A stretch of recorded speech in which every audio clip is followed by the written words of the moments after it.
Hello प्यारे बच्चों, welcome in career infinity classes. हमारे चैनल में आपका बहुत बहुत स्वागत है। My self is Avinash Sharma. तो बच्चों, आज हम लोग करेंगे प्लांट फिजियोलॉजी का पहले चैप्टर का lecture 2, that is transport in plant lecture 2। ठीक है,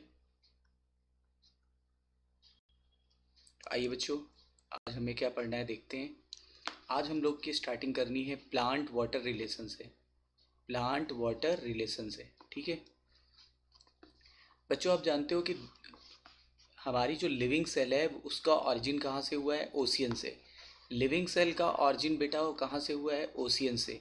और आपको पता है कोई भी चीज़ जो ओशियन से बनेगा उसमें उसका कुछ ना कुछ फ्रैक्शन ज़रूर होगा। बहुत सारे मॉलिक्यूल जो ओशियन के थे वो हमारे सेल के पार्ट बन गए, और सबसे बड़ा कंपोनेंट जो ओशियन का होता है वाटर, वो भी हमारा पार्ट बन गया। इसलिए दुनिया की कोई भी सेल जो है, जो लिविंग है, उसके अंदर क्या पाया जाएगा? पानी।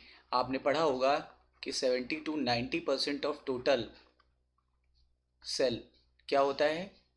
ये होता है water. 70 to 90% of total protoplasm of the cell. अब प्रोटोप्लाज्म क्या होता है बेटा? साइटोप्लाज्म न्यूक्लियस के चारों तरफ वाले हिस्से को बोलते हैं, न्यूक्लियोप्लाज्म न्यूक्लियस के अंदर वाले हिस्से को बोलते हैं। दोनों को आप मिला दीजिए तो क्या बोलेंगे? प्रोटोप्लाज्म। प्रोटोप्लाज्म का 70 to 90% जो होता है वो वाटर होता है, याद रखिएगा। इसका मतलब protoplasm is nothing, protoplasm mainly contain water. Protoplasm is nothing, it mainly contain water. अच्छा बच्चों, पानी क्यों पाया जाता है? क्योंकि पानी में बहुत सारे डिफरेंट डिफरेंट मॉलिक्यूल्स क्या होते हैं, इसमें डिजोल्व रहते हैं। पानी में बहुत सारे डिफरेंट डिफरेंट मॉलिक्यूल डिजोल्व रहते हैं, और साथ ही साथ कुछ मॉलिक्यूल इसमें सस्पेंडेड भी रहते हैं। ठीक है बेटा, आगे बढ़ते हैं। अब देखो, हर सेल के अंदर पानी की मात्रा बदलती रहती है।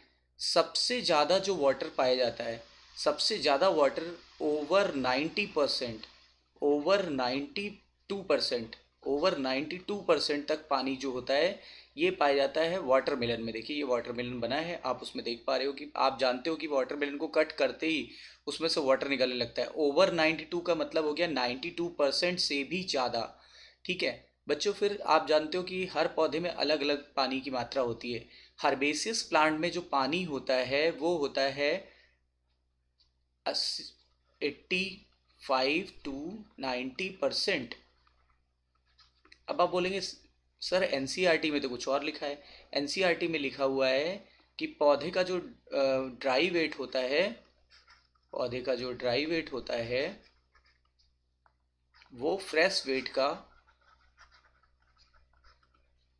10 to 15% होता है। अब आप देखो, यानी कि अगर हम 100 ग्राम मान लें किसी भी हर्बेसियस प्लांट को, हर्बेसियस प्लांट को 100 ग्राम मान लें, तो उसका 85 से 90 ग्राम केवल क्या होगा? वाटर। और जो बचा कुचा होगा वो उसका ड्राई वेट होगा। इसका मतलब बच्चों 100 ग्राम में से 85 से 90 ग्राम तो केवल पानी ही होता है। अब जो बचा 10 से 15% ये उसका ड्राई वेट होगा। इसका मतलब हर्बेसियस प्लांट में भी पानी करीब 85 से 90% तक होता है। ठीक है, ये भी बात क्लियर हो गई। बच्चों, वुडी पौधों में पानी क्या उतना ही होता है जितना इन सॉफ्ट पौधों में होता है? हर्बेसियस प्लांट काफ़ी नाजुक होते हैं, काफ़ी डेलिकेट होते हैं, तो उसमें पानी की मात्रा ज़्यादा थी। लेकिन बच्चों वुडी प्लांट में, ये देखो ये वुडी प्लांट है, वुडी प्लांट में पानी की मात्रा हर्बेसियस प्लांट की तुलना से काफ़ी कम होगी। इसीलिए प्लांट में पानी की मात्रा जगह बदलने पर वेरी कर जाती है। ठीक है, उसके अलावा देखो बच्चों, ये कौन का पौधा है? देखो यहाँ पहले देखो ड्राई सीड। ड्राई सीड आपको ड्राई दिख रहा है, आपको लगता होगा कि इसमें पानी बिल्कुल नहीं है, लेकिन ऐसा नहीं है। इसमें 10 to 15% ऑफ वाटर है। इसमें 10 to 15% ऑफ वाटर है, और इसी वाटर की वजह से जो अंदर एम्ब्रियो है, जो कि डॉर्मेंट स्टेज में पड़ा हुआ है, वो सरवाइव कर पा रहा है। अदरवाइज वो रेस्पायर नहीं कर पाएगा और उसकी डेथ हो जाएगी। तो बताइए, डॉर्मेंसी ऑफ एम्ब्रियो के लिए भी क्या चाहिए? वाटर। ठीक है, कितना परसेंट पानी होता है ड्राई सीड में? 10 to 15%। उसके अलावा कॉर्न के पौधे में, कॉर्न का पौधा कितना पानी लेता है? कॉर्न का पौधा पूरे दिन में 3 लीटर पानी लेता है। कैसे याद रख सकते हो बेटा? 1 लीटर सुबह, 1 लीटर दोपहर में, 1 लीटर रात को। जैसे दवाई खाते हैं ना, ट्राइनडेस, टीडीएस लिखते हैं ना, टीडीएस ट्राइनडेस, तो ये भी टीडीएस लेता है 1 लीटर 1 लीटर 1 लीटर, तो यानी 3 लीटर याद रहेगा। मस्टर्ड के पौधा बच्चों अजीब तरह से पानी लेता है। मस्टर्ड का पौधा अपने भार के बराबर पानी लेता है, own body weight, own body weight in 5 hours. अपने भार के बराबर पानी ये ले लेता है 5 घंटों में। तो मस्टर्ड का पौधा 5 घंटों में, ठीक है। कॉर्न या मेज का पौधा 3 लीटर पानी लेता है पर डे, तभी लिखा है ना TDS, try in a day. उसके अलावा ड्राई सीड के अंदर 10 to 15% वाटर होता है। टिपिकली किसी सेल की बात करें तो उसमें 70 to 90% वाटर होता है। Protoplasm is nothing, actually it is the mainly water. और वाटरमेलन में कितना होता है? ओवर 92%। ठीक है। हर्बेसिस प्लांट में कितना होता है? 85 to 90%। तो फिर इसका ड्राई वेट कितना बचा? 10 to 15%। ठीक है। Is it clear to all of you? चलो बेटा, साथ ही साथ NCERT भी करते चलते हैं। देखो NCERT में क्या लिखा हुआ है। Plant water relation, water is essential for all physiological activity. क्योंकि बेटा अगर पानी नहीं होगा तो उसमें मॉलिक्यूल्स डिज़ोल्व नहीं होंगे। जब मॉलिक्यूल उसमें डिज़ोल्व नहीं होंगे तो एक मॉलिक्यूल दूसरे मॉलिक्यूल में कन्वर्ट नहीं होगा। और जब मॉलिक्यूल एक मॉलिक्यूल दूसरे मॉलिक्यूल में कन्वर्ट होते हैं तब इस पूरी रिएक्शन को बोलते हैं मेटाबॉलिज्म। और जब बेटा इस तरह की कई सारी मेटाबॉलिज्म चलती है तभी जाके फिजियोलॉजिकल एक्टिविटीज़ कंट्रोल होती है। तो water is essential for all the physiological activity of the plant and play a very important role in all living organism. मतलब पानी किसको चाहिए? तो हमने एक जब जब हम लोग छोटे थे हम लोग क्या कहते थे? जल ही जीवन है। ठीक है। तो यानी जल ही जीवन है, तो यानी कि पानी सबको चाहिए। जितने भी लिविंग ऑर्गेनिज्म है सबके पास सेल है, सबको पानी चाहिए। इट प्रोवाइड्स द मीडियम, ये मीडियम प्रोवाइड करती है विच मोस्ट सब्सटेंस, जिसमें बहुत सारे सब्सटेंस डिजोल्व रहते हैं। Protoplasm of the cell is nothing but water. Protoplasm कुछ और नहीं बल्कि पानी का ही स्रोत है। In which different molecule are dissolve, जिसमें बहुत सारे मॉलिक्यूल डिजोल्व हैं और कुछ सस्पेंडेड भी होते हैं। कुछ पार्टिकल बच्चों उसके अंदर तैरते भी रहते हैं, सस्पेंडेड रहते हैं। वाटरमेलन में ओवर 92% वाटर पाया जाता है बेटा, ओवर 92% वाटर पाया जाता है।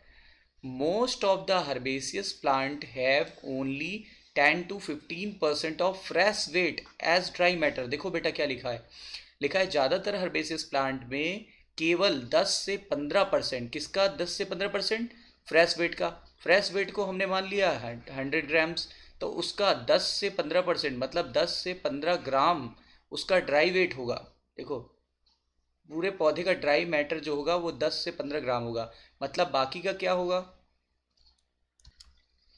ऑब्वियसली वाटर होगा। कितना होगा? 85 to 90%, 85 to 90%। ठीक है बेटा। अब देखो, of course distribution of water with in the plant varies, मतलब पौधे के अंदर, एक ही पौधे के अंदर भी पानी की मात्रा बदलती रहती है। कुछ पार्ट वुडी होते हैं तो उनके अंदर पानी की मात्रा रिलेटिवली कम होती है, जबकि सॉफ्टर पार्ट में पानी की मात्रा बहुत ज़्यादा होती है। ठीक है।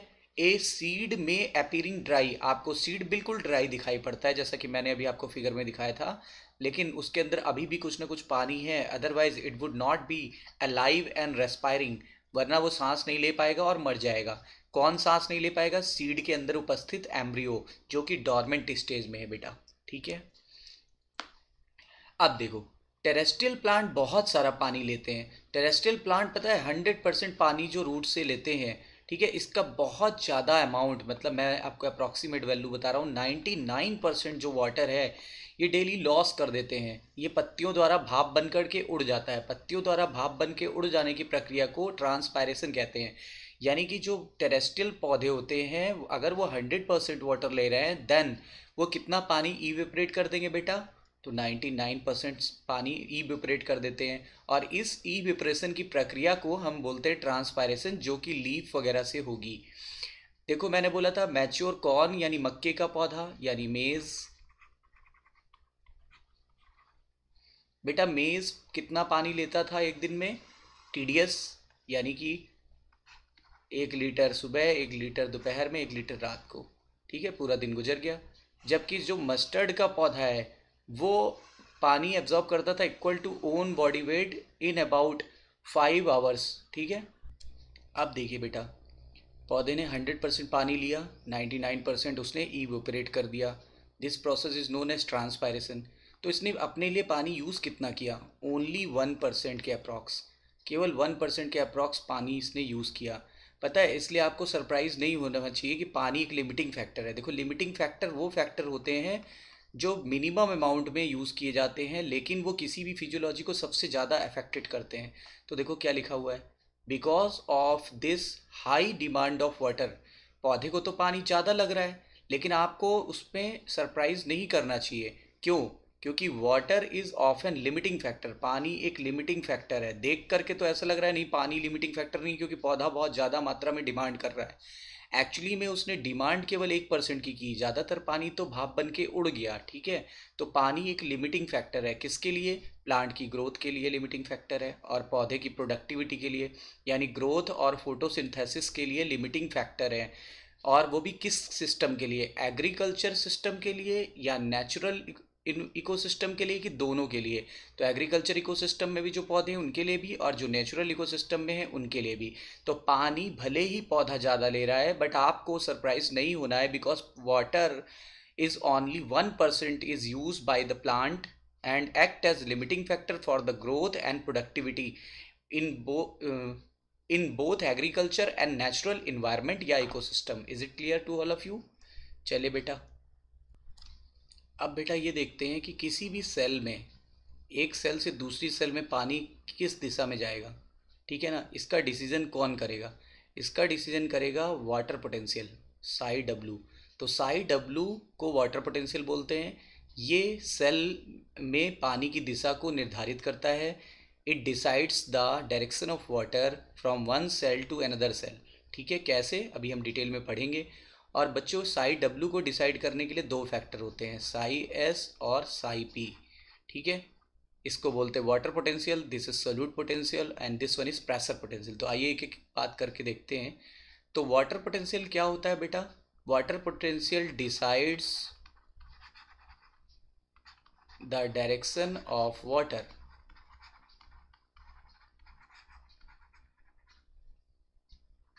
बिटवीन टू सेल्स और टू सिस्टम।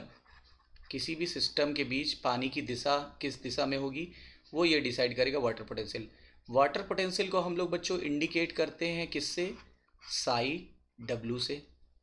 इसकी यूनिट होती है बेटा पास्कल,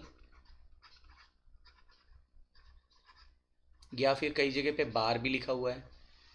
ठीक है, पास्कल या बार होती है, और इसको हम डिनोट करते हैं साई लेटर से, साई, PSI।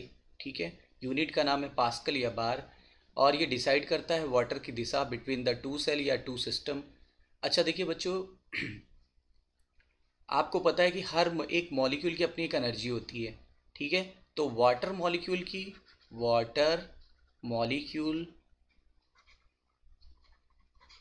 की भी अपनी फ्री काइनेटिक एनर्जी होती है। ठीक है, और इसी काइनेटिक एनर्जी को हम बोलते हैं this kinetic energy of water. Kinetic energy of water, इसको एक्सप्रेस करते हैं साई डब्ल्यू से, यानी वाटर पोटेंशियल से। ठीक है, अब देखो, जिस भी सिस्टम में जितना ज़्यादा वाटर होगा, देखो, in any system if the concentration of water molecule is high, अगर किसी सिस्टम में पानी का जो कॉन्सेंट्रेशन है, पानी के मॉलिक्यूल्स का जो कॉन्सेंट्रेशन है, अगर वो हाई है, देखो क्या लिखा है, in any system if the concentration of water molecule is high, तो आप बताओ उसकी काइनेटिक एनर्जी भी ज़्यादा होगी। काइनेटिक एनर्जी ज़्यादा होगी, उसकी काइनेटिक एनर्जी हाई होगी।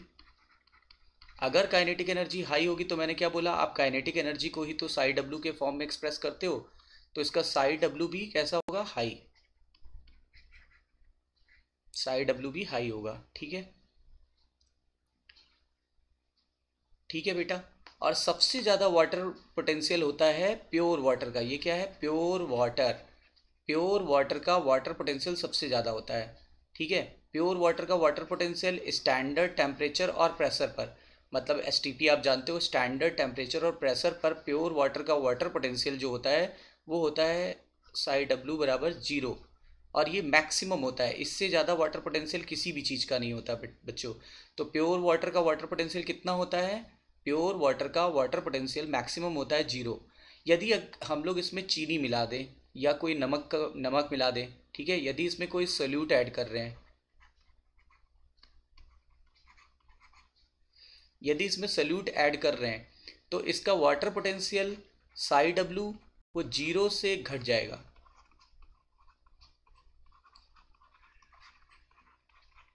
अब 0 से कम क्या होता है बेटा? 0 से कम होता है मतलब निगेटिव हो जाएगा, निगेटिव हो जाता है। कितना हो जाता है? निगेटिव। तो आप बताओ, जब किसी भी हम प्योर वाटर में नमक या चीनी मिला देते हैं तो आप बताओ वो क्या होगा? वो अब सोल्यूशन तैयार होगा। So we can say for any solution the water potential is always negative. तो दुनिया का कोई भी सोल्यूशन जो है उसका वाटर पोटेंशियल हमेशा निगेटिव ही होगा। जबकि प्योर वाटर का कितना होता है बेटा? प्योर वाटर का होता है 0। अगर हमने चीनी को ऐड कर दिया, 1 चम्मच चीनी ऐड कर दी, मान लो -1 हो गया घट करके, 2 चम्मच चीनी ऐड कर दी और ज़्यादा घट जाएगा। तो हम इसकी एक इक्वेशन निकाल लेते हैं बेटा, psi W inversely proportional to solute.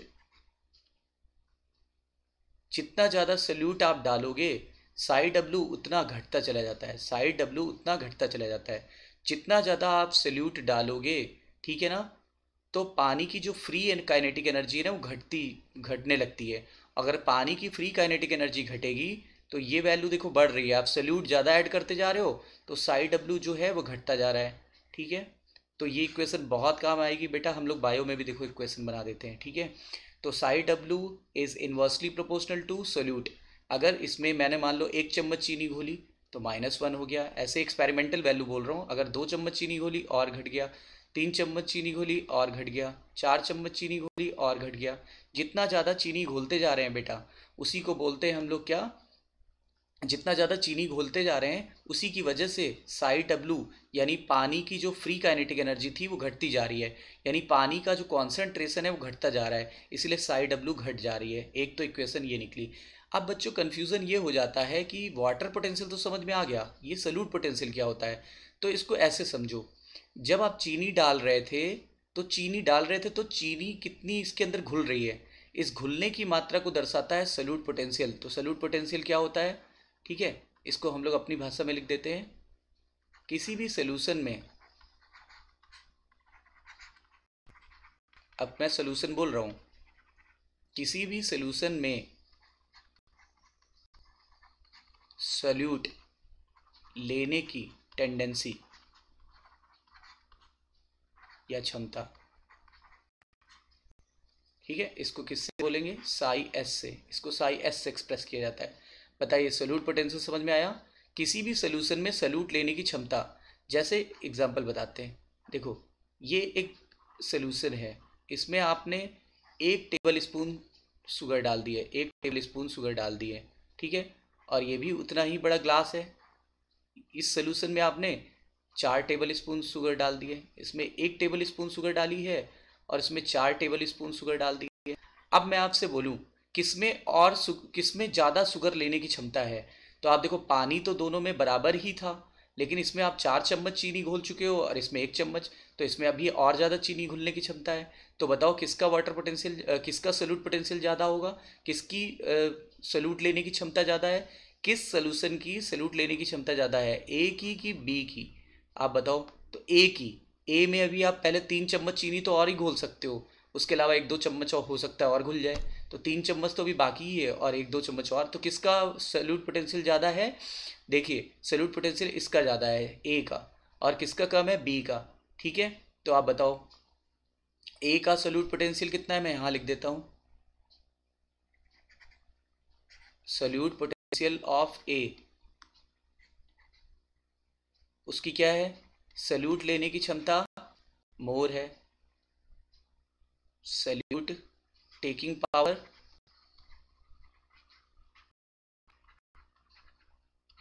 मोर है, ठीक है। जबकि साई एस ऑफ बी, इसकी सल्यूट हो लेने की क्षमता कैसी है, सल्यूट टेकिंग पावर लेस है, ठीक है। तो इसका क्या हुआ, ज़्यादा है, इसका क्या हुआ, कम है। Psi S of A is more and psi S of B is less. तो बच्चों सल्यूट पोटेंशियल भी समझ में आ गया होगा। इसको साई एस से एक्सप्रेस किया जाता है। किसी भी सोल्यूशन की सल्यूट लेने की क्षमता को ही हम सल्यूट पोटेंशियल बोलते हैं, ठीक है। अब देखो, अगर आप देखोगे ध्यान से तो आपको क्या समझ में आएगा, तो बेटा क्या पता चला हमें, psi S of A is more than psi S of B. A का साई एस की वैल्यू ज़्यादा है बी की तुलना में, ठीक है। तो देखो ये जो ए वाला है इसमें ज़्यादा अभी सल्यूट घोल सकते हैं और इसमें कम सल्यूट घोल सकते हैं। मतलब किसका साई एस ज़्यादा हुआ, ए का, तो ये लिख दिया था। किसका कम हुआ, बी का, ठीक है। बच्चों ये एक चीज़ और इंडिकेट करता है, देखो इसके दो मायने हैं। एक मायने तो मैंने बता दिया, किसी भी सोल्यूशन के सल्यूट लेने की क्षमता को दर्शाता है। या तो फिर ये भी आप बोल सकते हैं, किसी भी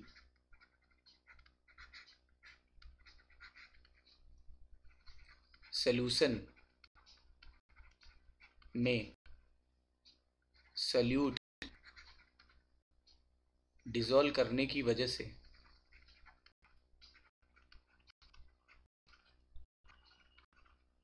करने के कारण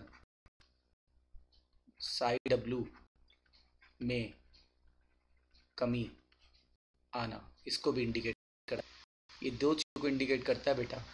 एक इंडिकेट करता है सोल्यूशन में सल्यूट लेने की क्षमता को, और दूसरा इंडिकेट करता है किसी भी सोल्यूशन में सल्यूट डिसॉल्व करने से उसके साई डब्ल्यू में आने वाली कमी को। कैसे बताओ, प्योर वाटर का वाटर पोटेंशियल कितना था, 0। एक चम्मच चीनी घोल दी बेटा, तो जब एक चम्मच चीनी घोल दी तो घट के -1 हो गया। अब बताओ इसने साई डब्ल्यू में कमी आई कि नहीं आई, सल्यूट के डिसॉल्व करने से साई डब्ल्यू में कमी आई कि नहीं आई। चलो अब 2 चम्मच चीनी घोल देते हैं, -2 हो जाएगा। 3 चम्मच चीनी घोल देते हैं, -3।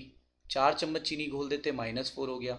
तो बताओ बेटा ये दो चीज़ें शो कर रहा है, एक तो किसी भी सोल्यूशन में सल्यूट लेने की क्षमता को इंडिकेट कर रहा है, और दूसरा किसी भी सोल्यूशन में किसी भी सोल्यूशन में सल्यूट के घोलने की वजह से जो साई डब्ल्यू में कमी आई उसको भी इंडिकेट कर रहा है।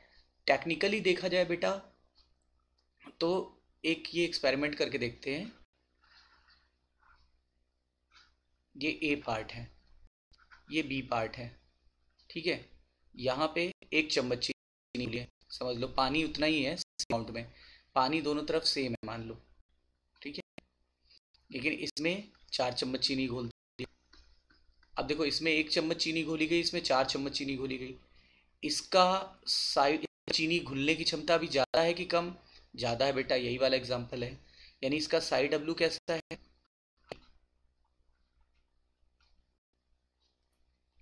ठीक है, साई डब्ल्यू हाई है। कैसे पता चला, सल्यूट कम है, 1 चम्मच सल्यूट डाला है तो साई डब्ल्यू कम होगा, 0 से कम होगा, क्योंकि निगेटिव में होगा सोल्यूशन के लिए, किसी भी निगेटिव में ही होता है। तो साई डब्ल्यू हाई है, बट इन दोनों की तुलना में हाई है ना। यहाँ का साई डब्ल्यू निकालो, यहाँ का साई डब्ल्यू जो है वो लो है, क्यों लो है, 4 चम्मच चीनी है, 4 चम्मच चीनी है तो नीचे की वैल्यू ज़्यादा हुई तो ऊपर की वैल्यू घट गई, यानी साई डब्ल्यू इसका लो है, इसका हाई है। बेटा बताओ इसमें 4 चम्मच चीनी घुली थी, इसमें 1 चम्मच किसमें अभी चीनी घुलने की क्षमता ज़्यादा है, इसमें, तो इसका साइड एस भी ज़्यादा है बेटा, साई एस भी ज़्यादा है। इसका एस बताओ, इसका साई एस लो है, इसमें ज़्यादा चीनी नहीं घुल पाएगी। तो टेक्निकली देखा जाए तो आपकी एनसीईआरटी ने लिखा है साई डब्ल्यू और साई एस इक्वल होते हैं at a particular atmospheric pressure.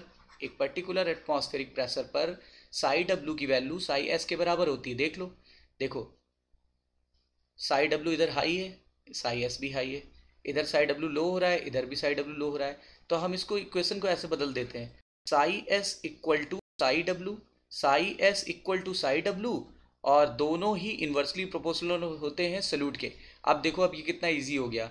A part में सल्यूट कम था, ए पार्ट में 1 चम्मच चीनी घोली थी, तो उसका वाटर पोटेंशियल कुछ भी आ गया होगा एक्स वाई जेड, निगेटिव में आएगा। उसका साई एस भी कुछ भी आ गया होगा एक्स वाई जेड, हमें नहीं मालूम। यहाँ पर आपने देखो सल्यूट जब बढ़ा दिया है, यहाँ 4 चम्मच चीनी है, तो साई डब्लू पहले की तुलना से कम आएगा। यहाँ पर भी देखिए साई एस भी पहले की तुलना से कम आएगा। अब आपको बता दें पानी किधर से किधर जाएगा, पानी की दिशा बता दें। अब समझ लो कि पानी किधर से किधर जाएगा। बताओ किसका साई डब्लू ज़्यादा है, ए पार्ट का, किसका कम है, बी पार्ट का। तो अब आप बताओ हाई एनर्जी से चीज़ें किधर जाती हैं, लो एनर्जी की तरफ। इसका मतलब यहाँ से वाटर जाएगा from A part to B part, और कब तक जाएगा, जब तक कि दोनों तरफ का वाटर पोटेंशियल या साई एस बराबर ना हो जाए, तब तक जाएगा। साई एस और साई डब्लू इक्वल होते हैं, साई एस और साई डब्लू इक्वल होते हैं एट पर्टिकुलर एटमॉस्फेरिक प्रेशर पर। एक बार फिर से क्लियर कराना चाहेंगे, प्योर वाटर का वाटर पोटेंशियल कितना होता है बेटा, तो 0 होता है, ठीक है, जो कि मैक्सिमम होता है। जब हम चीनी घोलना चालू करेंगे तो चीनी घोलने की वजह से इसके वाटर पोटेंशियल में कमी आएगी, वाटर पोटेंशियल में कमी आएगी, ठीक है। तो जिस कारण कमी आई उस पोटेंशियल को हमने नाम दे दिया साई एस, यानी सॉल्यूट पोटेंशियल। चीनी के घोलने से ही तो कमी आई, जब तक चीनी नहीं घोला था तब तक कोई कमी नहीं आ रही थी। तो चीनी के घोलने से कमी आई तो चीनी के कारण एक नया पोटेंशियल जनरेट हुआ, this is known as solute potential, ठीक है। सॉल्यूट पोटेंशियल, सॉल्यूट पोटेंशियल दो चीज़ों को दिखाता है बेटा, एक तो किसी भी सोल्यूशन में सॉल्यूट लेने की क्षमता को दिखाता है, नंबर 2 किसी भी सोल्यूशन में सॉल्यूट डिजोल्व करने के बाद उसमें आने वाली वाटर पोटेंशियल की कमी को भी इंडिकेट करता है। तो टेक्निकली दोनों इक्वल होते हैं, Sai W and psi S is equal thing, ठीक है। जैसे इसको ऐसे समझिए, प्योर वाटर था तो इसका वाटर पोटेंशियल 0, अब हमने इसमें 1 चम्मच चीनी घोल दी तो इसमें 1 की कमी आई, अब 1 चम्मच चीनी कम घुलेगी। पहले मान लो इसमें 10 चम्मच चीनी घुल सकती है, अब 1 चम्मच चीनी घोल दिया आपने, अभी भी 9 चम्मच की चीनी घोलना बाकी है, ठीक है। तो 9 चम्मच चीनी घोलना बाकी है, तो 1 की कमी आई, 1 की कमी आ गई, तो साई एस कुछ घट गया 1, और वाटर पोटेंशियल भी थोड़ा घट गया। तो साई एस और साई डब्ल्यू टेक्निकली कैसे हैं, इक्वल, टेक्निकली कैसे हैं, इक्वल, ठीक है। जैसे 1 चम्मच चीनी घोलने पर 1 की कमी आई तो उसका वाटर पोटेंशियल भी तो 1 घट गया होगा, 0 से -1 हो गया, साई एस भी -1 हो गया, ठीक है। मान लीजिए 2 चम्मच चीनी घोल दी, तो 2 चम्मच चीनी घोल दी तो अब इसमें 8 चम्मच चीनी और घुलेगी, यानी अब घुलने की क्षमता घट गई, घुलने की क्षमता सोल्यूशन में सॉल्यूट लेने की क्षमता घट गई, तो घट गई यानी सॉल्यूट बढ़ाने पर साई एस घटा और वाटर पोटेंशियल भी तो घट गया, वाटर पोटेंशियल भी घट गया। मान लो कितना हो गया, -2 हो गया, तो साई एस भी -2 हो गया और साई डब्ल्यू भी -2 हो गया। देखो सॉल्यूट के घोलने से जितने की कमी आती है उस कमी को सॉल्यूट पोटेंशियल कहते हैं, और जो घट जाता है वाटर पोटेंशियल वो और सॉल्यूट पोटेंशियल बिल्कुल बराबर होता है, ठीक है। इस चीज़ को अभी हम लोग एनसीईआरटी से पढ़ेंगे। आइए अब एनसीईआरटी पढ़ते हैं, बहुत इंपॉर्टेंट टॉपिक था बेटा, एक एक चीज़ मैं फिर से एक्सप्लेन करूँगा। वाटर पोटेंशियल इसको कैसे इंडिकेट करते थे, साई डब्ल्यू से। लिखा है कि प्लांट वाटर रिलेशन को समझने के लिए an understanding of certain standard term is necessary, इसके लिए बहुत सारे सर्टेन स्टैंडर्ड टर्म समझने पड़ेंगे। Psi W is the fundamental concept, fundamental to understanding water movement, मतलब ये एक ऐसा कॉन्सेप्ट है जो पानी के मूवमेंट को दिखाएगा कि पानी किधर से किधर मूव करेगा। बताओ मैंने क्या बताया था, किधर से किधर जाता है, from higher psi W to lower psi W, high psi W से लो साई डब्ल्यू की तरफ, ठीक है। और वाटर पोटेंशियल को इंडिकेट करने के लिए 2 फैक्टर काम आते हैं, साई एस और साई पी। अब जिसमें से मैंने अभी आपको सिर्फ साई एस बताया है, ये 2 मेन कंपोनेंट हैं जो वाटर पोटेंशियल को डिसाइड करते हैं, साई डब्ल्यू बराबर psi S plus psi P. अब ध्यान से पढ़िएगा, सबसे इंपॉर्टेंट टॉपिक है बेटा। Water molecule possesses kinetic energy, पानी की अपनी कुछ काइनेटिक एनर्जी होती है, लिक्विड हो या गैसेस फॉर्म में होता है, पानी हमेशा रैंडमली मोशन करता है, चाहे लिक्विड हो या गैसेस फॉर्म में है बेटा, पानी हमेशा रैपिडली मोशन करता है और कांस्टेंट रेट से, ठीक है। Greater the concentration of water in the system, यदि किसी सिस्टम में पानी की सांद्रता या कॉन्सेंट्रेशन ज़्यादा है तो उसकी काइनेटिक एनर्जी भी ज़्यादा होगी, मतलब उसका वाटर पोटेंशियल भी ज़्यादा होगा, बताया था। जिस सिस्टम में पानी का कॉन्सेंट्रेशन ज़्यादा होगा उसकी फ्री काइनेटिक एनर्जी भी ज़्यादा होगी, और फ्री काइनेटिक एनर्जी ज़्यादा होगी तो वाटर पोटेंशियल भी ज़्यादा होगा। Hence it is obvious that pure water has greatest water potential. Pure water का वाटर पोटेंशियल ग्रेटेस्ट था, कितना था बेटा? 0। किस पर? At STP. एसटीपी यानी स्टैंडर्ड टेम्परेचर और प्रेशर। ये देखो, अगर दो सिस्टम को हम पास पास लाएं, ठीक है, दो सिस्टम को पास पास ले आए, ये ए और ये बी, ठीक है, इसके अंदर पानी का कॉन्सेंट्रेशन मान लो कम ज़्यादा है, यहाँ पे पानी का कॉन्सेंट्रेशन ज़्यादा है और यहाँ पानी का कॉन्सेंट्रेशन कम है। इसमें कैसा है? Water concentration of water more, यहाँ कॉन्सेंट्रेशन ऑफ वाटर कैसा है? लेस। तो इसकी फ्री काइनेटिक एनर्जी ज़्यादा, यानी इसका साई डब्लू मोर है, इसका साई डब्लू लेस, क्योंकि इसकी फ्री काइनेटिक एनर्जी कम होगी। अब आप बताओ पानी किधर से किधर जाएगा? पानी जाएगा फ्रॉम ए टू बी, ठीक है। अब देखो, हमेशा कोई भी चीज़ जाती है हाई एनर्जी से लो एनर्जी की तरफ, यानी from high water potential to low water potential. यही चीज़ इन्होंने लिखा है। अगर दो सिस्टम है, दोनों में पानी भरा हुआ है और दोनों को एक दूसरे के कांटेक्ट में ले आए तो पानी रेंडमली मूव करेगा, ठीक है, पानी का मॉलिक्यूल रेंडमली मूव करेगा और net movement of water molecule from the system within the higher energy to the lower energy, यानी हाई एनर्जी से लो एनर्जी की तरफ जाएगा। That means we can say from this water will move from the system containing water at high water potential, पानी high water potential वाले place से कहाँ जाएगा? लो वाटर पोटेंशियल वाले प्लेस पर। This process of movement of substances down a gradient of free energy is called as diffusion। अब आप जानते हो, जब भी पानी यहाँ से यहाँ जाएगा तो हाई कॉन्सेंट्रेशन से कोई चीज़ लो कॉन्सेंट्रेशन की तरफ जा रही है, ठीक है, तो उसको हम क्या कह सकते हैं? डिफ्यूज़न। ये हो रहा है पानी का डिफ्यूज़न, यानी पानी डिफ्यूज़ होकर के आ रहा है from higher concentration to low concentration. Water potential को डिनोट करते हैं साई लेटर से, ये त्रिशूल जैसा होता है साई, ठीक है। एक्सप्रेस्ड इन द प्रेशर, उसकी यूनिट को प्रेशर की यूनिट से एक्सप्रेस किया जाता है, पास्कल या bar. By convention the water potential of pure water at STP, यानी स्टैंडर्ड टेम्परेचर और प्रेशर पर, ठीक है।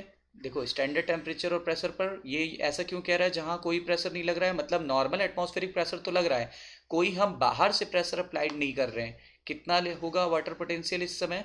जब एसटीपी की बात करें तो प्योर वाटर का वाटर पोटेंशियल कितना होता है? साई डब्लू होता है 0। कब? जब इस पर हम कोई एक्सटर्नल प्रेशर अप्लाई ना करें। अब बेटा जरा समझो, यहाँ तक तो क्लियर हो गया होगा सभी को। अब जब इसी पानी में अभी वाटर पोटेंशियल कितना था? साई डब्लू था 0। अब आपने चीनी घोलना चालू कर दिया तो साई डब्लू कितना हो जाएगा? 0 से कम, यानी निगेटिव हो जाएगा, निगेटिव हो जाएगा। और एक फार्मूला बताया ही था आपको, सल्यूट घोलने से साई डब्लू घटता है। और ये क्वेश्चन याद रखिएगा, साई एस बराबर साई डब्लू और डायरेक्टली प्रोपोर्शनल टू सल्यूट। आइए पहले पढ़ते हैं। अगर कुछ सल्यूट डिज़ोल्व कर दिया गया प्योर वाटर में तो उस सॉल्यूशन में जो फ्री वाटर मॉलिक्यूल्स थे and the concentration of water decrease, यानी पानी के जो फ्री मॉलिक्यूल थे वो घट जाएंगे और उनकी सांद्रता भी घट जाएगी। पानी के जो मॉलिक्यूल्स थे वो फ्री जो थे वो कम रह जाएंगे, ठीक है, कम रह जाएंगे। और क्या करेंगे? और उसके सांद्रता में कमी आ जाएगी, ठीक है। और अगर कमी आ जाएगी तो उसका वाटर पोटेंशियल क्या हो जाएगा? घट जाएगा। तभी तो देखो, पानी का वाटर पोटेंशियल था 0, प्योर वाटर का वाटर पोटेंशियल 0 था। जब आपने सल्यूट ऐड कर दिया या कोई भी सल्यूट ऐड किया तो उसका वाटर पोटेंशियल घट गया। और घट गया क्यों घटा? क्योंकि पानी के जो मॉलिक्यूल्स थे अभी सारे फ्री थे पहले, अब उन्होंने एक सोल्यूशन तैयार कर लिया, सल्यूट के साथ डिज़ोल्व करके एक सोल्यूशन तैयार कर दिया। अब पानी के मॉलिक्यूल्स जो हैं वो फ्री वाले मॉलिक्यूल्स वो कम बचे, जो कम बचे तो उसकी काइनेटिक एनर्जी भी घट जाएगी, उसकी कॉन्सेंट्रेशन भी घट जाएगी। Hence all the solution have lower water potential than the pure water, ठीक है। मतलब प्योर वाटर का वाटर पोटेंशियल 0 होता है और किसी भी सोल्यूशन का वाटर पोटेंशियल निगेटिव में होगा। कोई भी ऐसा सोल्यूशन नहीं है जिसका वाटर पोटेंशियल पॉजिटिव में हो या जीरो हो। The magnitude of this lowering, अब देखिए ध्यान दीजिएगा क्या बोला गया, जितने भी सोल्यूशन होते हैं सबका वाटर पोटेंशियल जो होता है वो कैसा होता है, निगेटिव में। अब the magnitude of this lowering मतलब जो कमी आई वाटर पोटेंशियल में, किसकी वजह से, सल्यूट के घोलने से। देखो सल्यूट के घोलने से जो कमी आई, तो सल्यूट के घोलने से एक नया पोटेंशियल जनरेट हुआ, इसको बोलने लगे सल्यूट पोटेंशियल। तो बताइए चीनी के घोलने पर जो कमी आ रही है, ठीक है, वो कहलाएगा सल्यूट पोटेंशियल। लेकिन देखो कमी दोनों जगह आई, साई डब्ल्यू भी घटा और साई एस भी घटा, ठीक है, क्योंकि साई डब्ल्यू और साई एस जो होता है वो कैसा होता है, दोनों इक्वल होता है, इक्वल। देखो क्या लिखा है, for a solution at atmospheric pressure water potential यानी साई डब्ल्यू, वाटर पोटेंशियल यानी साई डब्ल्यू, और सल्यूट पोटेंशियल यानी साई एस, ये इक्वल होता है। देखो साई एस भी हमेशा निगेटिव ही होता है किसी भी सोल्यूशन के लिए। मोर द सल्यूट, जितना ज़्यादा सल्यूट होगा उतना ज़्यादा लोअर इट्स साई एस, उसका साई एस उतना ही कम होगा। देखो जितना ज़्यादा सल्यूट होगा उसका वाटर पोटेंशियल भी घटेगा, और जितना ज़्यादा सल्यूट होगा उसका सल्यूट पोटेंशियल भी घटेगा। तो दोनों देखा जाए तो एक दूसरे के पैरेलल ही हैं। इसीलिए पर्टिकुलर एटमॉस्फेरिक प्रेशर पर किसी भी सोल्यूशन के लिए साई डब्ल्यू की वैल्यू साई एस के बराबर आती है, ठीक है, साई एस के बराबर आती है। एक बार फिर से सुन लीजिए, जब हम किसी भी प्योर वाटर में सल्यूट मिलाते हैं तो उसके वाटर के मॉलिक्यूल अब जो है वो कम फ्री रह गए। पहले ज़्यादा फ्री थे, ज़्यादा एनर्जी थी, तो उसका साई डब्ल्यू ज़्यादा आ रहा था, जीरो आ रहा था। लेकिन जब हमने चीनी मिला दी तो उसका साई डब्ल्यू घट गया, उसके मॉलिक्यूल्स कम रह गए, उसके मॉलिक्यूल्स कम रह गए। ये देखिए ये लाइन, इसकी वजह से उसके वाटर पोटेंशियल में कमी आई, ठीक है, वाटर पोटेंशियल में कमी आएगी। लेकिन जब चीनी घोला हम लोगों ने तो वाटर पोटेंशियल में कमी आ रही, वो तो ठीक है, लेकिन एक नया पोटेंशियल भी तो जनरेट हो गया। चीनी के घोलने से एक नया पोटेंशियल जनरेट हुआ, उसी पोटेंशियल के कारण तो पानी का जो पोटेंशियल है वो घटा, और इस नए पोटेंशियल को बोलते हैं सल्यूट पोटेंशियल। जैसे फिर एक आइडिया दे रहा हूँ, प्योर वाटर का वाटर पोटेंशियल कितना था, जीरो। एक चम्मच चीनी घोली तो एक की कमी आई तो -1 हो गया, यानी साई एस भी -1 आएगा, साई डब्ल्यू भी माइनस आएगा।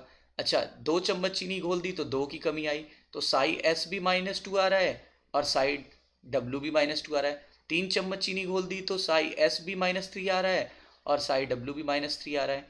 यानी कि दोनों इक्वली हैं, दोनों इक्वल है, साई एस और साई डब्ल्यू जो है इक्वली रिड्यूस हो रहे हैं, ठीक है। और ये फार्मूला कभी मत भूलना,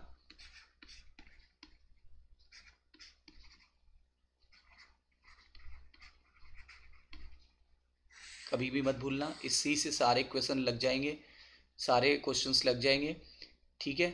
इन्वर्सली प्रोपोर्शनल, ये भी इन्वर्सली प्रोपोर्शनल था, ठीक है, पहले भी मैंने इन्वर्सली प्रोपोर्शनल ही बताया था। ये देखिए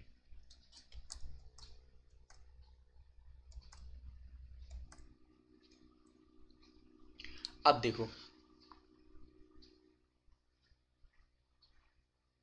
यहाँ पर 6 मॉलिक्यूल वाटर के थे, 6 वाटर के मॉलिक्यूल थे इतने एरिया में, ठीक है, 6 वाटर के मॉलिक्यूल थे। एक वैल्यू बता रहा हूँ जिससे आपको क्लियर हो जाए। और ये था एक एटमॉस्फेरिक प्रेशर पर, यानी नॉर्मल एटमॉस्फेरिक प्रेशर पर ये पानी रखा गया था, तो इसका वाटर पोटेंशियल कुछ तो होगा, जो भी हो। यहाँ पे वही 6 मॉलिक्यूल हैं, लेकिन ऊपर से अप्लाई कर दिया गया प्रेशर, प्रेशर बढ़ा दिया गया बेटा, प्रेशर मोर देन 1 कर दिया गया। जब प्रेशर मोर देन 1 कर दिया जाएगा तो अब ये क्या होगा, स्पेस कम हो जाएगी और पानी के मॉलिक्यूल बहुत पास पास आ जाएंगे। इसी कारण इसका जो साई डब्ल्यू है वो बढ़ जाएगा, साई डब्ल्यू बढ़ जाएगा। तो इसके लिए एक नया इक्वेशन निकाल लेते हैं। साई डब्ल्यू प्रेशर के डायरेक्टली प्रोपोर्शनल होता है, साई डब्ल्यू प्रेशर के डायरेक्टली प्रोपोर्शनल होता है, ध्यान दीजिएगा, मैं इसीलिए आपको क्वेश्चन वाइज बता रहा हूँ।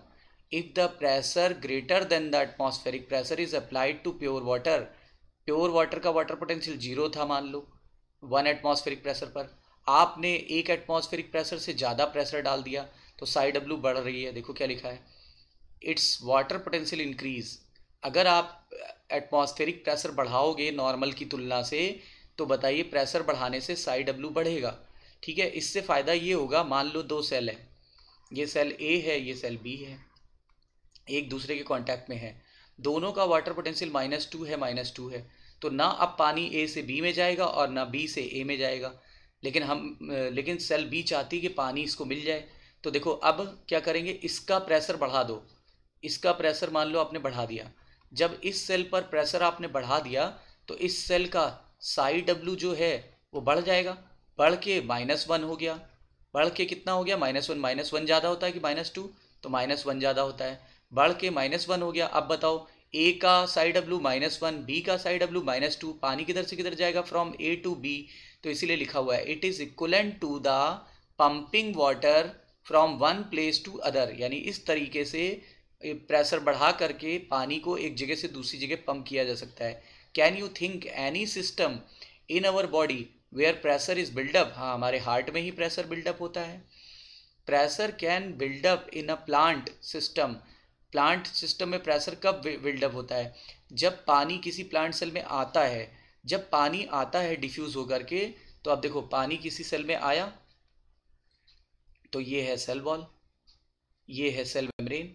तो जब पानी आएगा तो ये इस पर प्रेशर डालेगी तो प्रोटोप्लाज्म फूल जाएगा। प्रोटोप्लाज्म जब फूल जाएगा, टर्जीड हो जाएगा, तो एक प्रेशर डालता है बाहर की तरफ, इसी को बोलते हैं टर्गर प्रेशर। टर्गर प्रेशर और मॉडर्न टर्मिनोलॉजी में प्रेशर पोटेंशियल बोलते हैं। तो देखिए क्या लिखा है, जब किसी भी सिस्टम में या प्लांट सेल में पानी डिफ्यूज होकर के आता है तो प्रेशर बिल्डअप होने लगता है अगेंस्ट द सेल वॉल। ये देखिए सेल वॉल के अगेंस्ट पर, सेल वॉल के अगेंस्ट पर एक प्रेशर क्रिएट हो रहा है और इसी वजह से सेल फूल जाती है। ठीक है, और इंक्रीज द प्रेशर पोटेंशियल, और उसके अंदर एक पोटेंशियल जनरेट हो जाता है जिसको टर्गर प्रेशर या प्रेशर पोटेंशियल भी कहते हैं। साई पी से इंडिकेट करते हैं। प्रेशर पोटेंशियल को इंडिकेट कैसे किया जाता है, साई पी से इंडिकेट करते हैं। Pressure potential is usually positive. Pressure potential usually positive होती है, though in the plant negative potential और tension in the water column in xylem. लेकिन जब जाइलम में पानी ऊपर चढ़ना होता है कभी कभी, तो क्या होता है, मान लो यहाँ का प्रेशर है 10, यहाँ का प्रेशर पोटेंशियल है 5, ऊपर जाने पर 0 हो गया। अब इसके ऊपर भी सेल है, पानी तो इसके ऊपर भी चढ़ाना है, तो यहाँ निगेटिव में हो जाता है। तो यूजुअली देखो कैसा है, पॉजिटिव है, लेकिन ऊपर जाने पर कुछ जगह पर कैसा हो जाता है, निगेटिव, तो निगेटिव हो जाता है। तो क्या लिखा हुआ है, प्रेशर पोटेंशियल यूजुअली पॉजिटिव होता है, though in the plant negative potential और tension in the water column in xylem play a major role in water transport up a stem. मतलब जब किसी भी स्टेम के ऊपर तक पानी चढ़ाना है तो वहाँ पे निगेटिव देखा जाता है। क्योंकि ये निगेटिव देखा जाता है तो ये क्या करेगी, ये 0 से माइनस की तरफ चली जाएगी पानी। Pressure potential denoted by Sai P बता चुका हूँ। और क्या रिलेशन था दोनों में, साई डब्ल्यू बराबर psi S plus psi P. Psi W बराबर psi S plus psi P. एक बात फिर से बताइए, प्योर वाटर का वाटर पोटेंशियल 0। जब उसमें चीनी घोली तो क्या हुआ, चीनी घोलने पर उसमें पहले वाला जो वाटर पोटेंशियल था वो 0 से घट गया, 0 से घट करके कुछ कम हो गया, लेकिन उस समय एक नया पोटेंशियल जनरेट हो गया। ठीक है, उस नए पोटेंशियल में भी कमी आई। वो पोटेंशियल था क्या, वो पोटेंशियल था साई एस। तो साई एस और साई डब्ल्यू क्या होता है, बराबर होता है। साई एस और साई डब्ल्यू बराबर होता है। और कौन सा फार्मूला याद रखना है, psi W equal to psi S, और दोनों ही सल्यूट कॉन्सेंट्रेशन के इन्वर्सली प्रोपोर्शनल होते हैं। बस दो ही फार्मूले याद रखिए, दिस एंड दिस, और कोई फार्मूला याद नहीं रखना आपको। ठीक है बेटा, अब हम लोग पढ़ेंगे आस्मोसिस। देखो बेटा, आस्मोसिस में क्या होता है, इसमें एक मेम्ब्रेन की ज़रूरत पड़ती है, रिक्वायर्ड ए मेम्ब्रेन। इस मेम्ब्रेन को हम बोलेंगे selectively permeable membrane. Selectively permeable membrane, या फिर इसी को डिफरेंशियली परमेबल मेम्ब्रेन भी कहा जाता है। Differentially permeable membrane, differentially permeable membrane भी कहा जाता है। बच्चों ये जो ब्लू कलर का है ये वाटर है, और जो ग्रीन कलर का है वो है शुगर यानी सोल्यूट। ये सॉल्वेंट है और ये सोल्यूट। अब आप देख रहे हो कि ये सेमी परमेबल मेम्ब्रेन है, सेलेक्टिवली परमेबल मेम्ब्रेन बोलना चाहिए। लेकिन कहीं कहीं पे सेमी परमेबल एनसीईआरटी में लिख दिया है।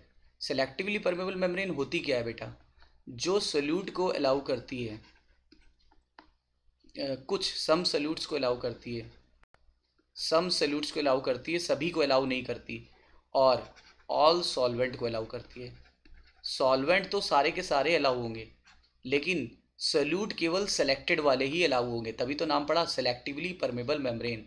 It allows all the solvent but selected solutes only, ठीक है, तभी लिखा हुआ है, देखिए सेलेक्टिवली परमेबल मेम्ब्रेन। अब यहाँ से देखो, इस मेम्ब्रेन में ये इधर भरा हुआ है प्योर वाटर, इधर प्योर वाटर भरा हुआ है। प्योर वाटर का वाटर पोटेंशियल कितना होता है बेटा, 0। इधर भरा हुआ है सोल्यूशन, किसी भी सोल्यूशन का वाटर पोटेंशियल कितना होता है बेटा, तो किसी भी सोल्यूशन का वाटर पोटेंशियल निगेटिव में होता है।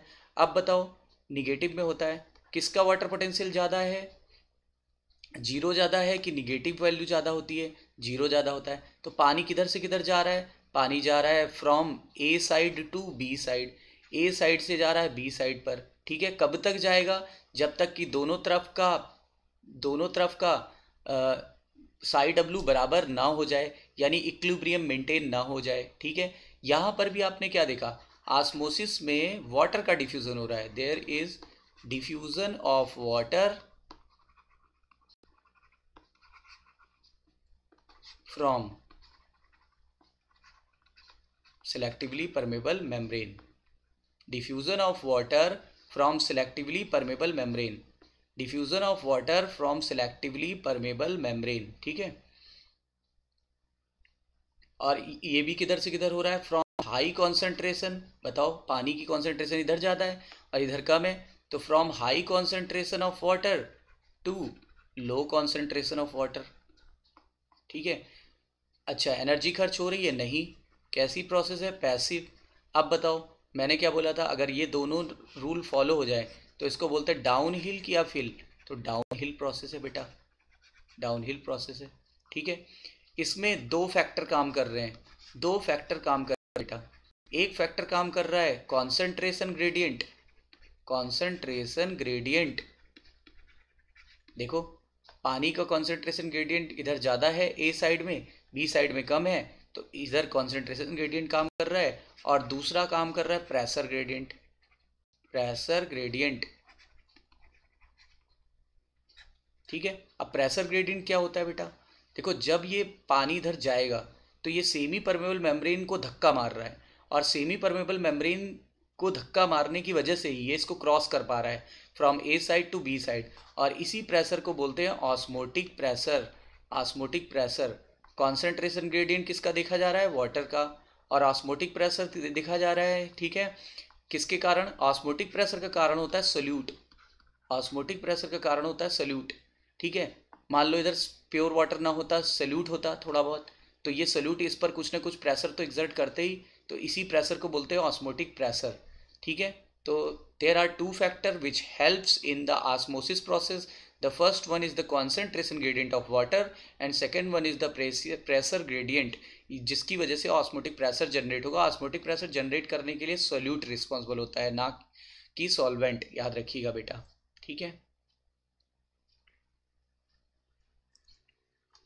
अब देखो, आपने क्लास 9th में या और भी अर्लियर क्लास में, एनसीईआरटी की तो क्लास 9th में, एक आलू ले लिया गया है, आलू पोटैटो, उसको क्या किया गया, ऐसे उसके अंदर एक गड्ढा बना दिया गया, ठीक है, इधर का हिस्सा काट के हटा दिया गया, इसको जैसे ट्यूब होती ना, ट्यूब लाइक, ये देखिए बना दिया गया, और ये एक बीकर में डुबा दिया गया, ठीक है, एक बीकर में डुबा दिया गया।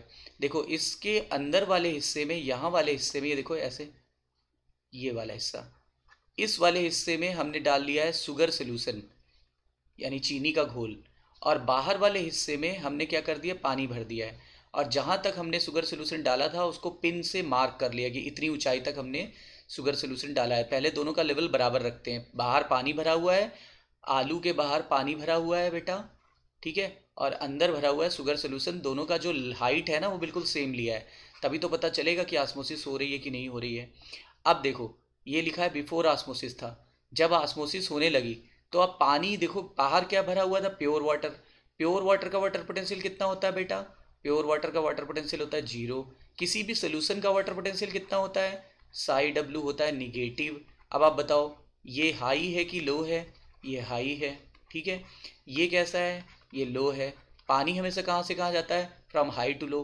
तो पानी यहाँ से अंदर एंटर कर जाएगा, पानी आलू की सेल से एंटर करते हुए सुक्रोज सोल्यूशन तक पहुँच जाएगा। पानी पोटैटो की सेल को क्रॉस करते हुए कहाँ पहुँच जाएगा? सुक्रोज सोल्यूशन में। सुक्रोज सोल्यूशन देखो, पहले पिन यहाँ लगा था, अब जो नया पिन लगाया है वो ऊपर लगाया है। इसका मतलब इसके अंदर पानी अंदर की तरफ आ गया है। कौन सी ऑस्मोसिस हुई? एक्सो ऑस्मोसिस की एंडो ऑस्मोसिस? तो एंडो ऑस्मोसिस, एंडो ऑस्मोसिस हो गई। और बेटा हमेशा किस तरफ से किस तरफ होता है ऑस्मोसिस का डायरेक्शन?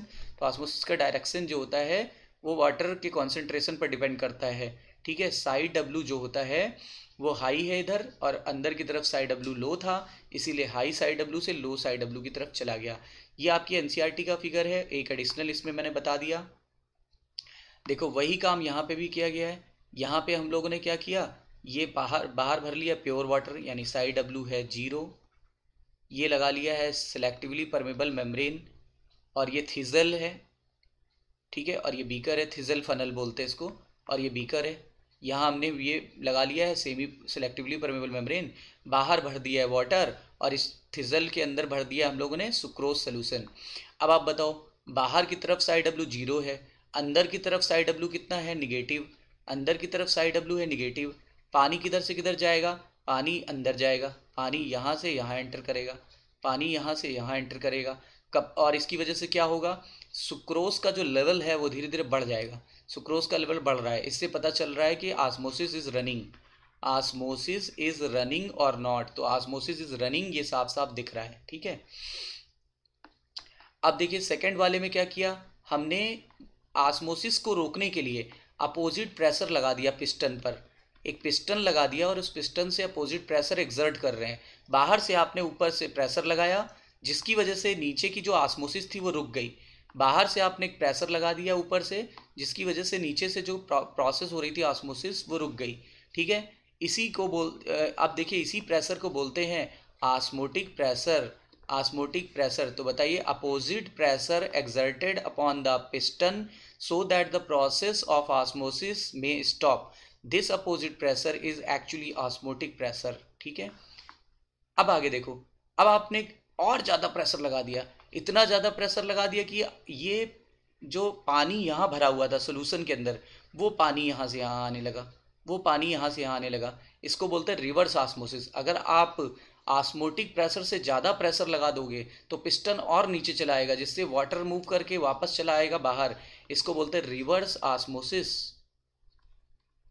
और रिवर्स ऑस्मोसिस से हम लोग ने फ़ायदा उठाया, कहाँ हम लोग एक्वागार्ड वगैरह में लगाते हैं, एक्वागार्ड वगैरह फिल्टर में यूज़ करते हैं। रिवर्स ऑस्मोसिस की वजह से ही मिनरल और वाटर बैलेंस रहते हैं बेटा, ठीक है। और एक बात और बता दें, ऑस्मोटिक प्रेशर का कारण क्या था? देखो मैं आपको बताता हूँ। ऑस्मोटिक प्रेशर का कारण था, मैंने आपको बताया था, हिंट दिया था। ऑस्मोटिक प्रेशर का कारण होता है the presence of solute, the presence of solute. देखो अगर सोल्यूट ज़्यादा होगा तो ऑस्मोटिक वो प्रेशर भी ज़्यादा होगा। ये ऐसे इक्वेशन लिखिएगा बेटा, अगर सोल्यूट ज़्यादा होगा तो ऑस्मोटिक प्रेशर भी ज़्यादा होगा, ठीक है। लेकिन पहले वाली एक इक्वेशन देखते हैं, साई एस का इससे क्या रिलेशन था सोल्यूट से? ये इन्वर्सली प्रोपोर्शनल था। अभी मैंने जो बताया वो डायरेक्टली प्रोपोर्शनल बताया है। देखो साई एस ये था सोल्यूट पोटेंशियल,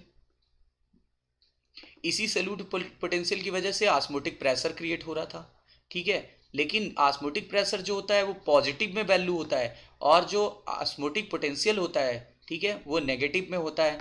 तो हम कह सकते हैं साई एस और ओ पी इक्वल है, इक्वल लेकिन अपोजिट, इक्वल एंड अपोजिट। तभी तो देखो ये इन्वर्सली प्रोपोर्शनल है तो ये डायरेक्टली प्रोपोर्शनल है।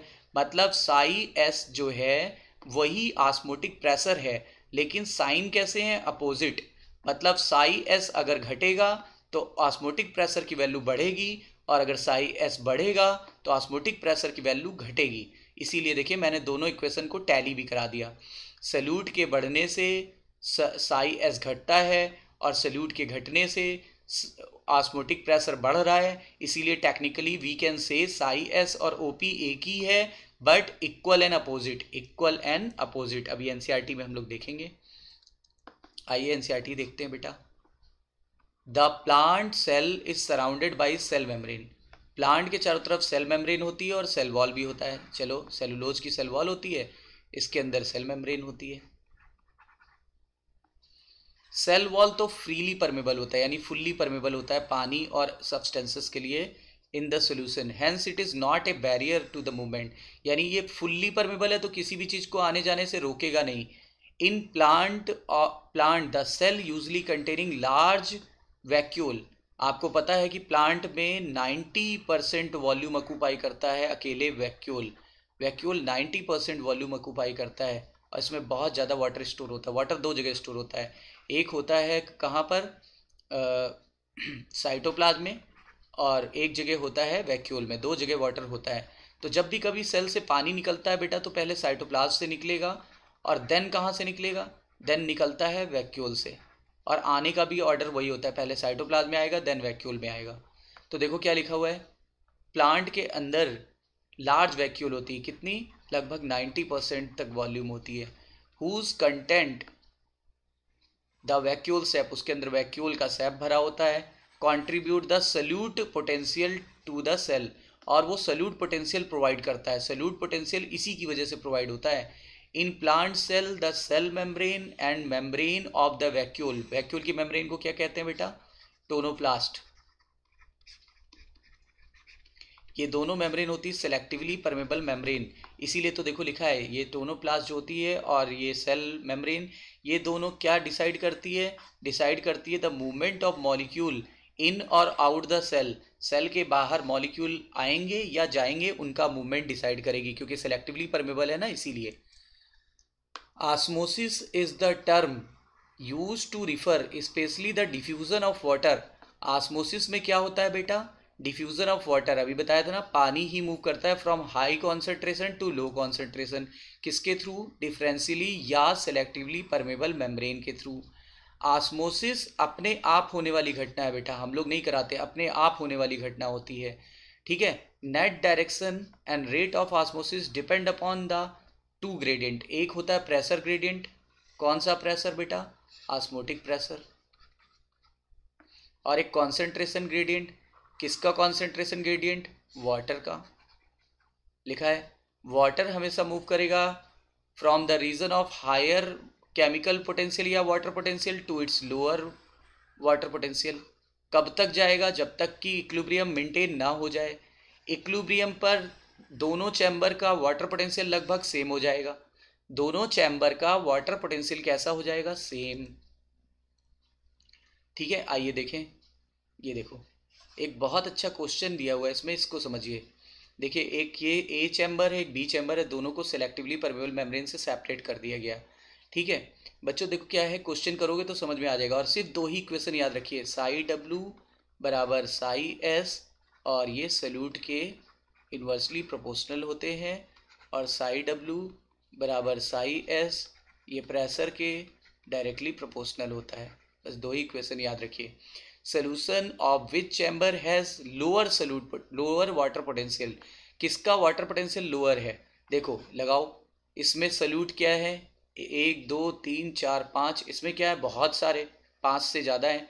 तो सल्यूट की मात्रा बी में ज़्यादा है, तो सल्यूट की मात्रा बी में ज़्यादा है तो वाटर पोटेंशियल बी का कम आएगा। आंसर आ गया बी। ठीक है, इसी तरह solution of which chamber has lower solute potential, solute potential water potential के बराबर होता है बेटा, तो जब ये घटा तो ये भी घट जाएगा। आंसर बी आएगा। In which direction the osmosis occurs, अगर बी का कम है तो ए का ज़्यादा होगा। ए का कैसे ज़्यादा होगा, देखो इसमें सल्यूट कम है, सल्यूट कम तो साई डब्ल्यू ज़्यादा, इसका साई डब्ल्यू ज़्यादा आ रहा है, इसका साई डब्ल्यू हाई आ रहा है, इसका साई डब्ल्यू लो आ रहा है। पानी किधर से किधर जाएगा, फ्रॉम ए टू बी। कब तक जाएगा, जब तक कि इक्विलिब्रियम मेंटेन ना हो जाए, तो ए टू बी जा रहा है। Which solution has higher solute potential, निकाल लो फिर से इसी फार्मूले में। हायर सल्यूट पोटेंशियल तभी आएगा जब सल्यूट की मात्रा कम हो। सल्यूट की मात्रा ए में कम है, इसीलिए सल्यूट पोटेंशियल की वैल्यू ज़्यादा, ये कम तो ये ज़्यादा, तो आंसर क्या आएगा, A. At equilibrium which chamber will have lower water potential, किसका वाटर पोटेंशियल लो आएगा, आंसर आएगा इसका सेम ऑन बोथ साइड, दोनों तरफ कैसा होगा, सेम। बोल रहा है एक का वाटर पोटेंशियल -2000 किलो पास्कल है, दूसरे का -1000 किलो पास्कल है, कौन सा ज़्यादा है बताओ। निगेटिव में कम वैल्यू भी ज़्यादा होती है, मतलब -1000 kilo pascal is more than -2000 kilo pascal. What will be the direction of movement of water when two solutions, ये एक सोल्यूशन है और एक सोल्यूशन ये है, इसका साइड डब्ल्यू दे रखा है 0.2, इसका भी साइड डब्ल्यू दे रखा है 0.1, तो बताओ ज़्यादा से कम की तरफ जाना चाहिए, तो आप बोलोगे इधर से इधर जाएगा। लेकिन आपको बता दें सॉल्यूशन लिखा हुआ है, सॉल्यूशन किसी भी सॉल्यूशन के लिए साइड डब्ल्यू कभी प्लस में हो ही नहीं सकता, तो यहाँ माइनस अपने मन से लगा लो, इधर भी माइनस लगाओ इधर भी माइनस लगाओ। अब बताओ अब क्या होगा, अब डायरेक्शन बदल जाएगी।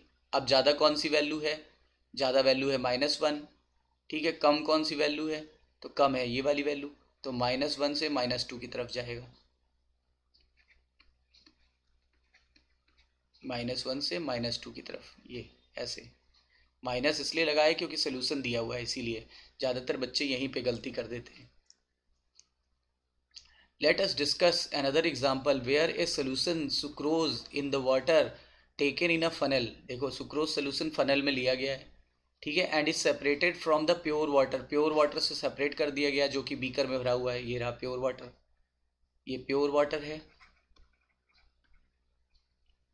ये सुक्रोज सोल्यूशन है, और ये मेम्ब्रेन है, सेलेक्टिवली परमेबल मेम्ब्रेन, ये लगा दी गई है by a selectively permeable membrane.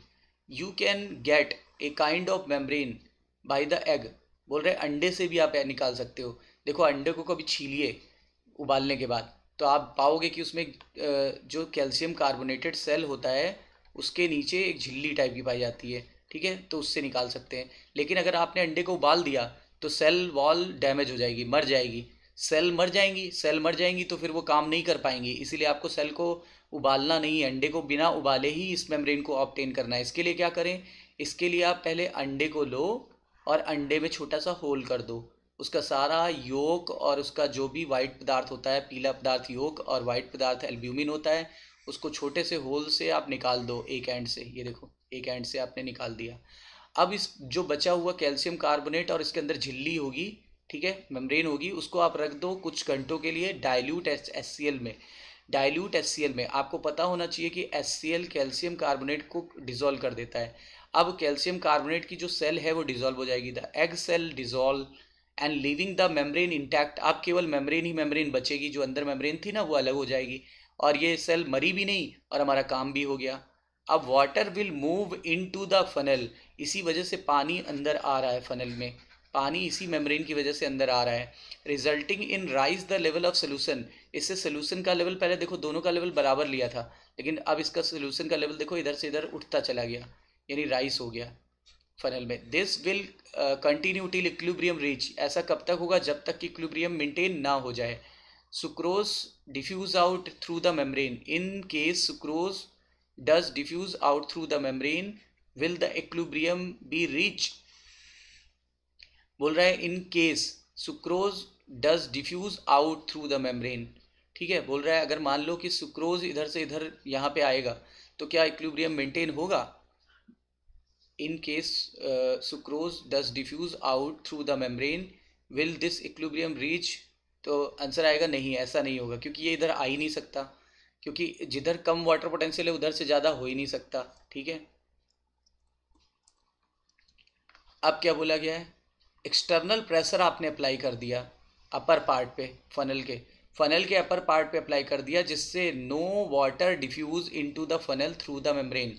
देखो आपने यहाँ से प्रेशर लगा दिया, अब यहाँ से पानी देखो अंदर एंटर नहीं कर रहा है, पानी एंटर करना बंद हो गया, तो इसी प्रेशर को हम क्या बोलते हैं, this pressure required to prevent the water from diffusing, in fact the osmotic pressure, यही कहलाता है osmotic pressure is the function of solute concentration. और मैंने बोला था ऑस्मोटिक प्रेशर किसका फंक्शन था बेटा, ऑस्मोटिक प्रेशर किसका फंक्शन था, तो ऑस्मोटिक प्रेशर फंक्शन था सल्यूट कॉन्सेंट्रेशन का।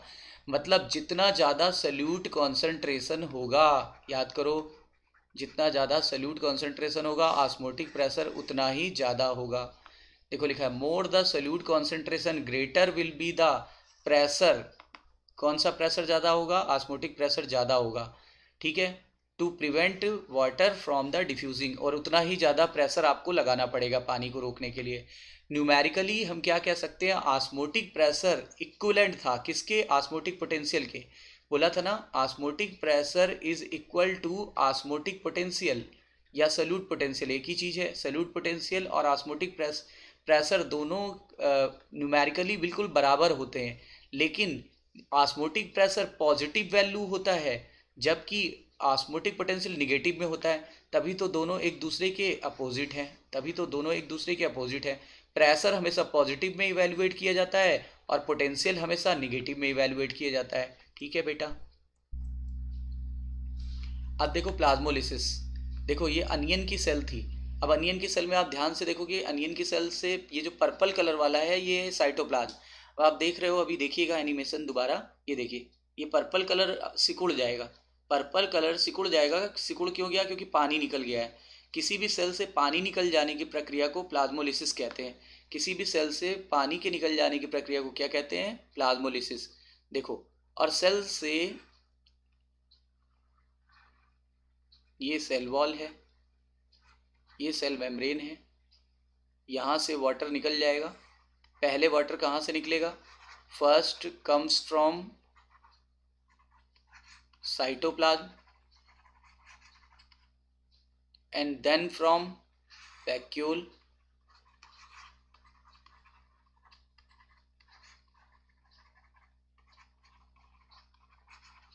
जिससे उसका जो ये है सेल वॉल, ये इलास्टिक होती तो ये अंदर की तरफ ऐसे हो जाएगी, अंदर की तरफ ऐसे सिकुड़ जाएगी। सेल वॉल अपनी जगह रहेगी, सेल मेम्ब्रेन ऐसे बीच में सिकुड़ जाएगी, ठीक है। वैक्यूल भी ऐसे सिकुड़ जाएगा।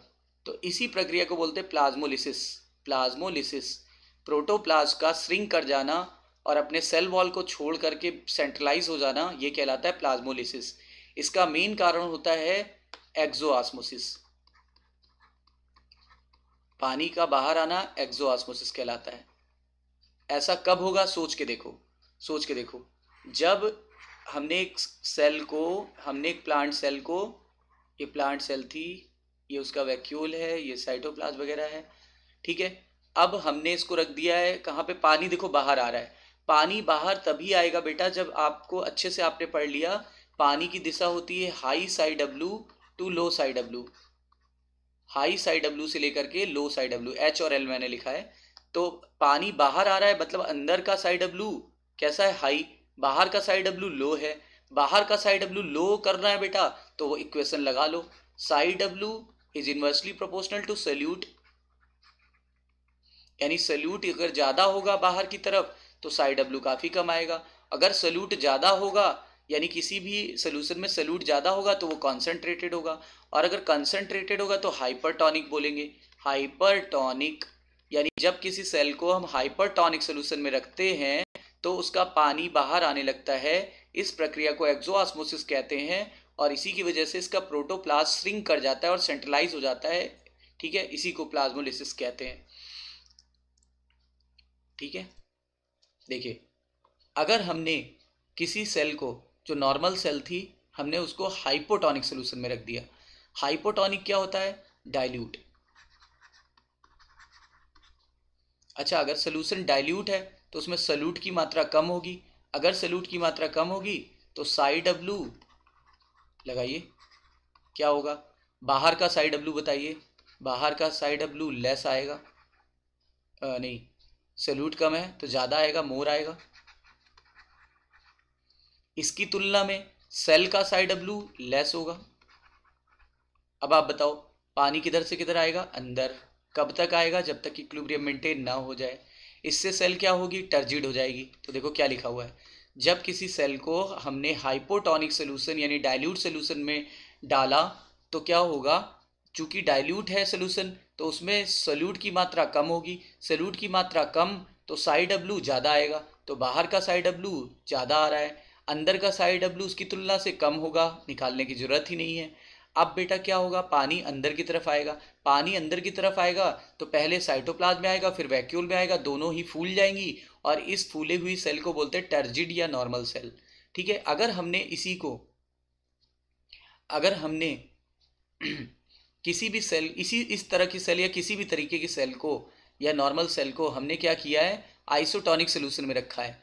अगर वो नॉर्मल सेल फ्लैसिड सेल थी और हमने उसको इसमें रख दिया है आइसोटोनिक सोल्यूशन में। आइसोटोनिक का मतलब क्या होता है, बाहर का कॉन्सेंट्रेशन और अंदर का कॉन्सेंट्रेशन बिल्कुल बराबर है। जब बाहर और अंदर का कॉन्सेंट्रेशन बराबर होगा तो जितना सॉल्यूट बाहर था उतना ही सॉल्यूट अंदर था, तो दोनों तरफ का साई डब्ल्यू बराबर आएगा। जब दोनों तरफ का साई डब्ल्यू बराबर आएगा तो ना तो जितना पानी बाहर जा रहा है उतना पानी अंदर आएगा, मतलब net movement of water zero हो जाएगा, इक्विलिब्रियम मेंटेन होगा। सेल फ्लैसिड अवस्था में थी और अब फ्लैसिड ही रहेगी, कोई परिवर्तन नहीं आएगा। ठीक है बेटा, अब देखो अगर हमने सेल को हाइपरटोनिक सोल्यूशन में डाल दिया, जैसा पहले हमने देखा था, हाइपरटोनिक सोल्यूशन में क्या होगा, सोल्यूट की मात्रा बहुत ज़्यादा होगी तो साई डब्ल्यू बहुत कम होगा। बाहर का साई डब्ल्यू लेस, उसकी तुलना में अंदर का साई डब्ल्यू हाई होगा ऑब्वियसली। तो पानी किधर से किधर जाएगा, पानी अंदर से बाहर लगातार आएगा। जब पानी अंदर से बाहर आएगा तो जो प्लाज्मा मेम्ब्रेन है वो देखो इसको छोड़ के बिल्कुल सेंट्रलाइज हो जाएगी। प्लाज्मा मेम्ब्रेन लचीली होती है और वो सेल वॉल को छोड़ करके बिल्कुल लचीली हो जाती है, ठीक है, और अंदर चली जाती है। इस तरह की सेल को प्लाज्मोलाइज सेल बोलते हैं, उस प्रक्रिया को बोलते हैं प्लाज्मोलिसिस। इस प्रोसेस को क्या बोलते हैं बेटा, इस प्रोसेस को बोलते हैं प्लाज्मोलिसिस। और ये सोल्यूशन था यहाँ, क्या ये कौन सा सोल्यूशन होगा, ये जो गैप है सेल वॉल और प्लाज्मा मेम्ब्रेन के बीच में, इसमें कौन सा सोल्यूशन आ जाएगा, देखो इसमें जो बाहर सोल्यूशन रखा हुआ है हाइपरटोनिक, ये वाला सोल्यूशन आ जाएगा। कैसे, क्योंकि सेल वॉल किसी को रोकती टोकती नहीं है, cell wall is fully permeable to the water and other molecules. इसीलिए अब बताइए, पूछा गया आपकी एनसीईआरटी में कि सेल वॉल और प्लाज्मा मेम्ब्रेन के बीच में कौन सा फ्लूइड पाया जाएगा, तो आप बताओगे हाइपरटोनिक सोल्यूशन। क्यों पाया जाएगा, because cell wall is fully permeable, cell wall is fully permeable. देखिए ये जब थोड़ा सा पानी निकला तो लिमिटिंग प्लाज्मोलिसिस बोलते हैं, ठीक है।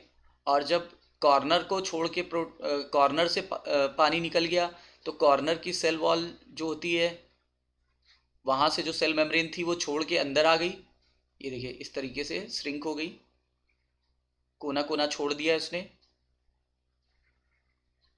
इस तरह के केस को इंसिपिएंट प्लाज्मोलिसिस कहते हैं।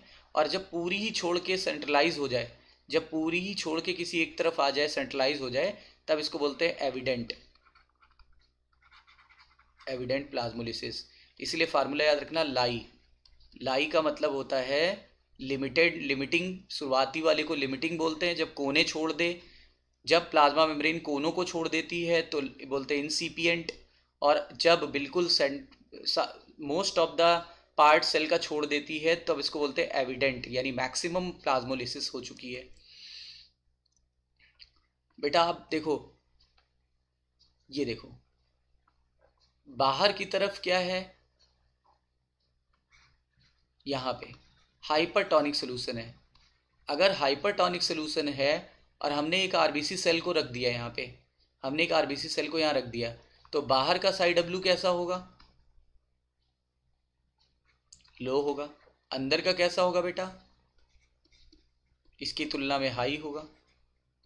तो बताओ, पानी बाहर आ जाएगा और ये सेल श्रिंक हो जाएगी, ये सेल कैसी हो जाएगी, श्रिंक। ठीक है, क्लियर। अब अगर इस तरह की सेल को हम हाइपोटोनिक सोल्यूशन में डाल दें, ये सेल कैसी हो गई थी, प्लाज्मोलाइज्ड।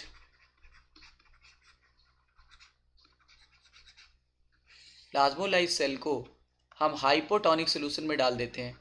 अगर हाइपोटोनिक सोल्यूशन में डाल देंगे, ठीक है, तो फिर क्या होगा, इसका साई डब्ल्यू कैसा होगा, हाई। कैसे निकाल रहे हैं बार बार, psi W is inversely proportional to solute. आप बताओ, डाइल्यूट सोल्यूशन है, हाइपोटोनिक का मतलब डाइल्यूट सोल्यूशन है, डाइल्यूट है तो सोल्यूट की मात्रा कम, तो साई डब्ल्यू ज़्यादा होगा। ऑब्वियसली सेल का साई डब्ल्यू इसकी तुलना से लो होगा। पानी अंदर आएगा, पानी अंदर आएगा तो एंडोऑस्मोसिस होगी। इसमें क्या हो रहा था, एक्सोऑस्मोसिस हो रही थी। इसमें क्या हो रहा था, एंडोऑस्मोसिस हो रही थी। चूंकि ये एनिमल सेल है तो चारों तरफ सेल वॉल नहीं होगी, इसलिए ये ब्लास्ट कर जाएगा। प्लांट सेल वॉल होती तो बच्चों ब्लास्ट नहीं करती। अगर प्लांट सेल वॉल होती तो ब्लास्ट नहीं करती। No blast occurs in plant cell due to cell wall, क्योंकि सेल वॉल रिजिड होती है इसलिए ब्लास्ट नहीं करेगी। अगर मान लो हमने इसी आरबीसी को किसी आइसोटोनिक सोल्यूशन में रख दिया होता तो जितना पानी बाहर जा रहा था उतना अंदर आ रहा था, तो उसकी शेप पे कोई प्रभाव नहीं पड़ेगा, ना फटेगी ना श्रिंक करेगी, यानी जैसी की तैसी रहेगी, यानी रिमेन अनचेंज।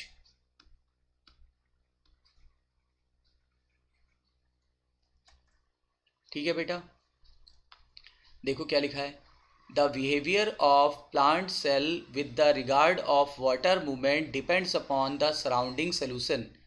ठीक है, मतलब जो प्लांट सेल का बिहेवियर है या किसी भी सेल का बिहेवियर है वो डिपेंड करेगा कि सराउंडिंग में जो सोल्यूशन है वो कैसा है, उसी पर बिहेवियर उसका डिपेंड करेगा कि पानी अंदर आ रहा है कि बाहर जा रहा है। ये डिपेंड करेगा कि बाहर का फ्लूइड कैसा है, हाइपरटोनिक है, हाइपोटोनिक है कि आइसोटोनिक है। अगर एक्सटर्नल सोल्यूशन बैलेंस कर लेता है ऑस्मोटिक प्रेशर ऑफ साइटोप्लाज्म को तो फिर क्या बोला जाएगा इस सोल्यूशन को, आइसोटोनिक। मतलब देखो कहना ये चाहता है जितना पानी बाहर जा रहा था उतना ही अंदर आ गया, तो इसको बोलेंगे isotonic. If the external solution is more dilute than the cytoplasm, अगर एक्सटर्नल सोल्यूशन ज़्यादा डाइल्यूट था, देखो यहाँ मैंने वर्ड बोला था डाइल्यूट, तब इस सोल्यूशन को बोलते हैं हम लोग क्या, हाइपोटोनिक। हाइपोटोनिक बोलेंगे। देखो क्या लिखा है, if the external solution is more dilute than the cytoplasm then it is hypotonic. और अगर एक्सटर्नल सोल्यूशन ज़्यादा कॉन्सेंट्रेटेड है then it is hypertonic.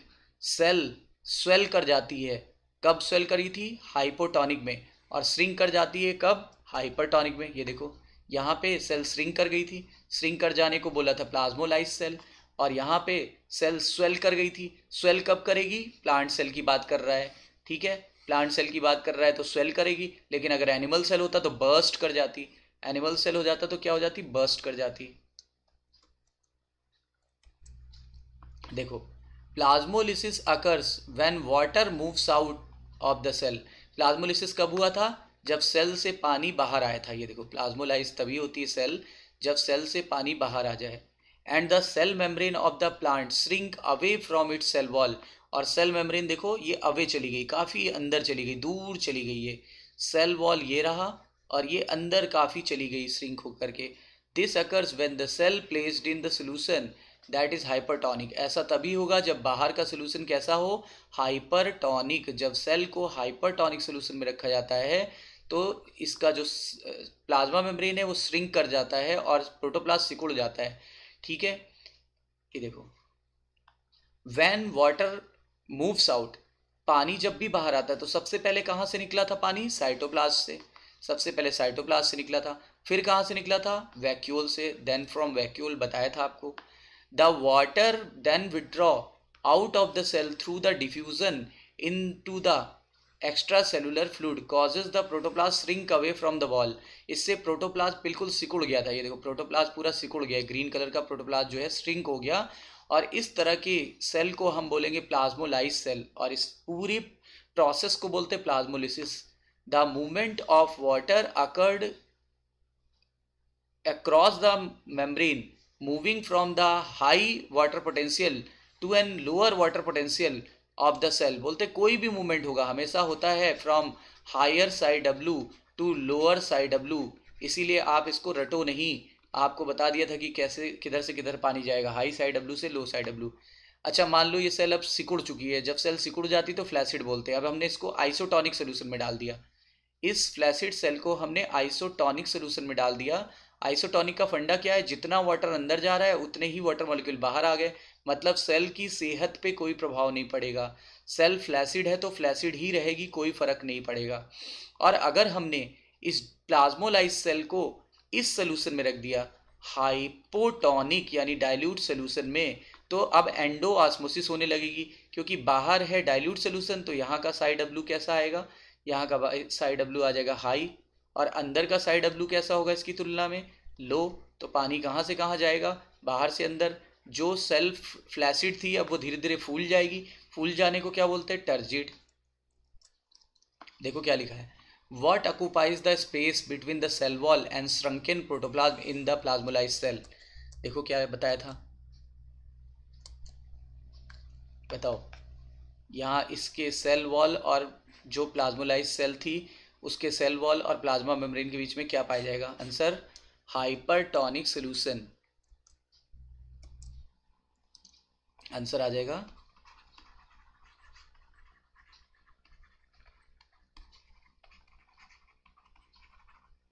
Because cell wall is fully permeable, cell wall is fully permeable.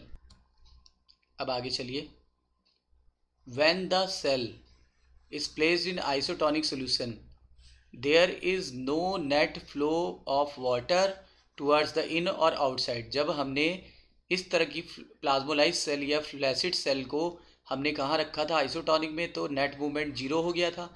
जितने molecule बाहर जा रहे थे उतने ही मॉलिक्यूल वाटर के अंदर आने लगे, मतलब कोई भी प्रभाव नहीं पड़ेगा। If the external solution balance the osmotic pressure of the cytoplasm it's set to be isotonic. तो बता दिया था कि इस तरह के सोल्यूशन को आइसोटोनिक बोलेंगे। When water flows into the cell and out of the cell are in equilibrium, मतलब जितना सेल के अंदर आ रहा है, इनटू द सेल जितने पानी के मॉलिक्यूल आ रहे हैं और आउटसाइड द सेल जितने जा रहे हैं, अगर वो दोनों बराबर हो, इक्विलिब्रियम में हो, तो सेल फ्लैसिड थी, फ्लैसिड ही रहेगी। ठीक है। The process of plasmolysis is usually reversible. क्या बोला था आपको, प्लाज्मोलिसिस को आप रिवर्स कर सकते हो। इस प्रक्रिया को क्या बोला था, डी प्लाज्मोलाइज, डी प्लाज्मोलिसिस। और सेल को बोलेंगे डी प्लाज्मोलाइज सेल।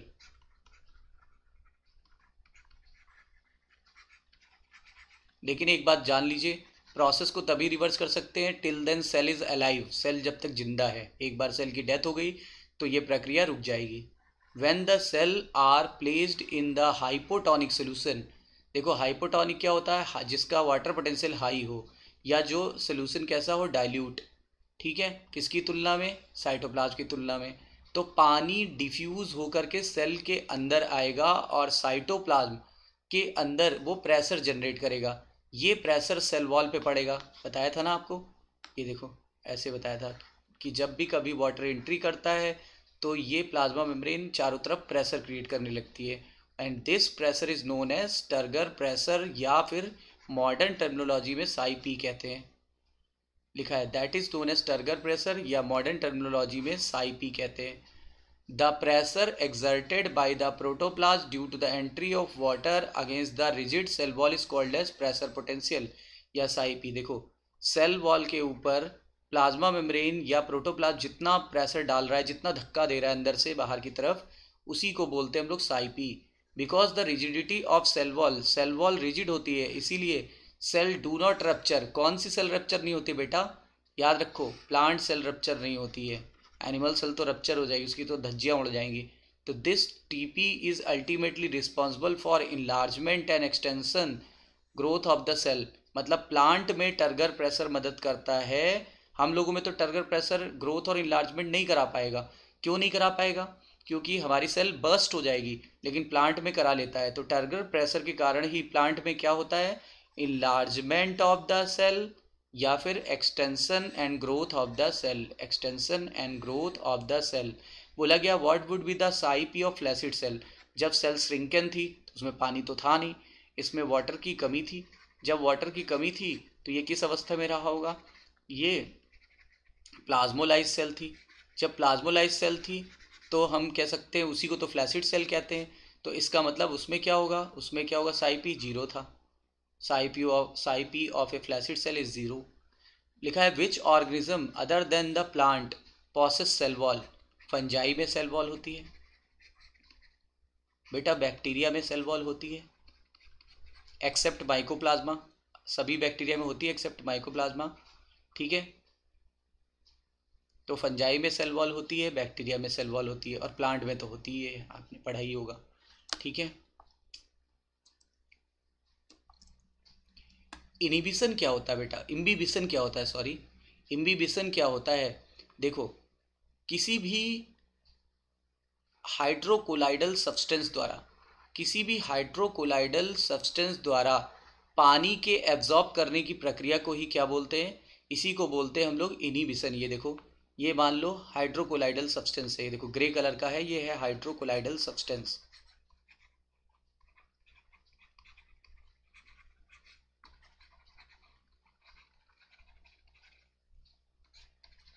या फिर हम इसको बोलते हैं सल्यूट, इसको सल्यूट मान लेते हैं। हाइड्रोकोलाइड सब्सटेंस सल्यूट माने जाएगा। ये ग्रे कलर का है। अब देख लो, ये पानी को एब्जॉर्ब कर रहा है। पहले पानी को ये सरफेस पर एब्जॉर्ब करता है, पहले पानी को ये सरफेस पर एब्जॉर्ब करता है। इस प्रक्रिया को बोलते हैं एडजॉर्प्शन। फिर ये पानी डीप पार्ट में चलाएगा बेटा, जब डीप पार्ट में चलाएगा तो इसको बोलते हैं एब्जॉर्प्शन। और इन दोनों प्रक्रिया को मिला करके ही क्या बोलेंगे? इम्बिबिशन। तो imbibition is a special type of diffusion where water is absorb by the solid. कौन से सॉलिड द्वारा? कोलाइडल सॉलिड द्वारा, ठीक है, जिससे इसका वॉल्यूम बढ़ जाएगा, जिससे इसका वॉल्यूम बढ़ जाएगा। जैसे चने को भिगा दीजिए तो चना फूल के बड़ा हो जाता है, ठीक है, तो उसका वॉल्यूम बढ़ जाता है, इसी को बोलते हैं इम्बिबिशन। जैसे बरसात के सीज़न में प्लाईवुड फूल जाता है, ठीक है, मॉइस्चर पा करके। Classical example of imbibition are absorption of water by the seed and dry wood. देखो ड्राईवुड वाला अभी अभी मैंने आपको एग्जाम्पल बताया, और सीड भी सबसे क्लासिकल एग्जाम्पल है, ठीक है। The pressure that is produce by the swelling of would, मतलब लकड़ी को फूलने के लिए जो प्रेशर काम कर रहा है उस प्रेशर को बोलते हैं इम्बिबिशन प्रेशर। लकड़ी को फूलने के लिए जो प्रेशर काम कर रहा है वो था इम्बिबिशन प्रेशर। ये प्रेशर कितना ज़्यादा होता है सोचो ज़रा, ये इतना ज़्यादा होता है कि बड़े बड़े जो पत्थर थे और जो बड़े बड़े शिलान्यास थे, बुल्डर्स यानी शिलान्यास, और रॉक्स यानी चट्टाने, इनको क्या, इनमें जो दरारें होती थी उनमें क्या करते थे, लकड़ियाँ वगैरह ऐसे फंसा देते थे, लकड़ी इंसर्ट कर देते थे, और वो पानी को सोख करके और फूल जाती थी, और फूलने से पत्थर वगैरह क्रैक हो जाते थे दो पार्ट में। तो प्री हिस्टोरिक मैन इसी से लकड़ी को भिगो भिगो करके प्रेशर क्रिएट करते थे। कौन सा प्रेशर? Imbibition pressure. इसी प्रेशर के कारण प्री हिस्टोरिक मैन स्प्लिट कर लेते थे, किसको? रॉक्स और बुल्डर्स को तोड़ने के लिए, ठीक है बच्चों। हाइड्रोकोलाइड सब्सटेंस का नाम कुछ याद आ रहा है?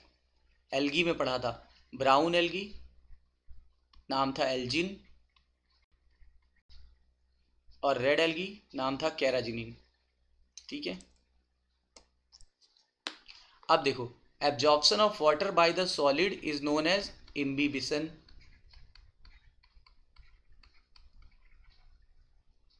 इसमें जो वाटर था वो सॉल्वेंट था, और जो सॉलिड था कौन सा? कोलाइडल। जो कोलाइडल सॉलिड्स थे, ठीक है, उनको एक नाम दे देते हैं। एक को बोलते हैं इम्बीबेंट, इम्बीबेंट, और एक इम्बीबेट। तो एक इम्बीबेट है और एक इम्बीबेंट है, ठीक है। चलो बेटा, अब ऑर्डर क्या होता है इम्बिबिशन का? दुनिया में सबसे ज़्यादा जो इम्बिबिशन पावर है वो अगर अगर में होती है। किस में होती है? अगर अगर। अगर अगर के बाद होती है बेटा पैक्टिन में, पैक्टिन के बाद होती है प्रोटीन में,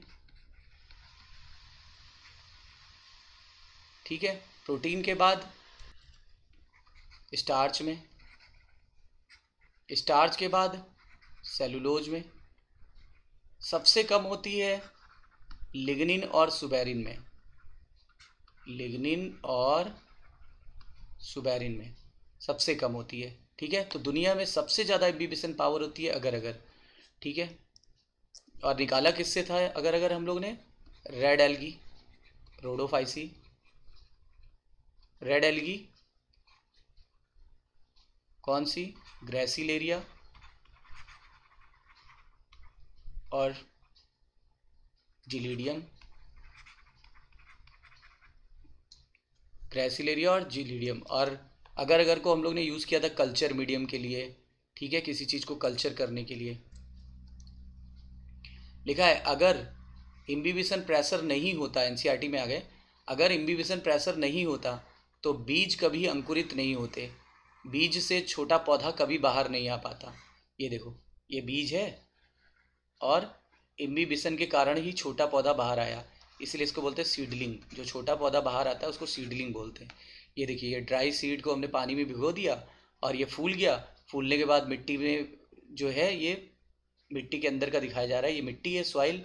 तो सॉइल के अंदर क्या हुआ, इम्बिबाइब हो गया।